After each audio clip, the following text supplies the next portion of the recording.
Sumerians wrote down their history on clay tablets like these, which lay ignored in a Berlin museum for half a century.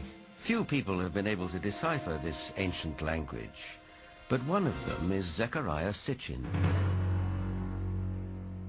The writings and the pictorial evidence left behind by the Sumerians going back 6,000 years speak and depict people who came from another planet called Nibiru, and many of the depictions show them much bigger, at least by a third, perhaps more than the average human being, so they were giants.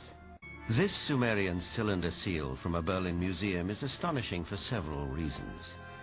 First, it depicts our solar system with the sun at the center and the planets arrayed around it, a fact not known to European science till around 300 years ago. Today astronomers look for this planet. They call it Planet X. They mean maybe the unknown planet, but it's also the 10th planet. They called it Nibiru, which means planet of the crossing, and the ancient symbol was the cross, not from Christian times, but from 6,000 years ago. And they say that this planet, the 12th member of our solar system, has a very large orbit of 3,600 years, and every 3,600 years it comes between Mars and Jupiter, close to us. As Pioneer 10 journeys on beyond the outer known planets, the data it is sending back is also being used to seek a possible 10th planet. Indeed, a March 1992 NASA press release stated, "Unexplained deviations in the orbits of Uranus and Neptune point to a large outer solar system body of 4 to 8 Earth masses on a highly tilted orbit beyond 7 billion miles from the Sun." In the past 2 decades, astronomers have joined the search to look for one more planet in our own solar system. They designate such a planet Planet X, meaning both unknown and 10th.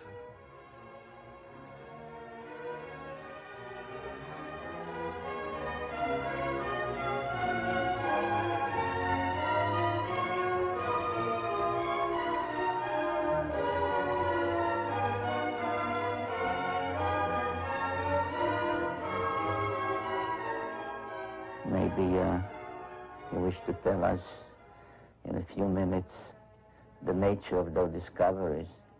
I'd be happy to, and you're absolutely right. And as a matter of fact, the date on here, I was just noticing, is 14 August 1978, which was just about 6 weeks after we discovered the fact that Pluto has a satellite. Once you have a satellite for a planet, you can determine how heavy it is. It turns out Pluto was very much smaller and lighter weight than we had thought, which meant that Pluto has no influence, no appreciable influence on the motions of the planets Uranus and Neptune.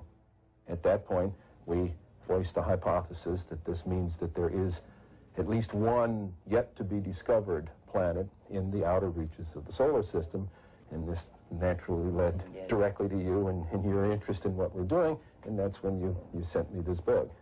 You have then postulated the existence or the appearance in some time years ago of a celestial body which you, I think, named in that paper an intruder.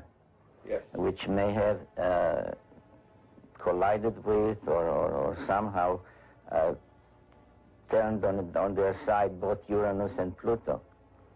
It did a lot more than that, as a matter of fact. In that paper, we hypothesized that this intruder passed very close to Neptune, that it dislodged one of what we then think were many satellites of Neptune, and one of them became the planet Pluto. We actually think Pluto was an escaped satellite of Neptune. This will also take the orbit of Triton, the big satellite of Neptune, and reverse it. We'll take the orbit of the satellite Nereid and extend it outwards. We can produce all of the observed aspects of the satellite system of Neptune plus Pluto's orbit just with this one single intruding planet. One of the things we did in 1978, having made this prediction that there was an additional planet, 10th or 12th, depending on your point of view, but it's the next one, we sort of put our money where our mouth was, as it were, and we went out and we started looking for this thing. And we've been searching for 12 years for this thing. We've been able to refine the search area somewhat, get it rather narrowed down. We do our predictions based on the observed anomalies in Uranus and Neptune. We actually are currently looking down in the region of Centaurus, which is just south of the constellation Libra, but very close to the area that you've talked about.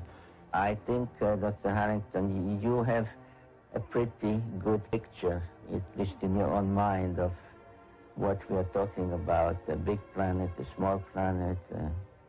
Well, if it is in the kind of orbit that we describe here, it would have to be a planet that would have a mass something like 3 to 5 times the mass of the Earth.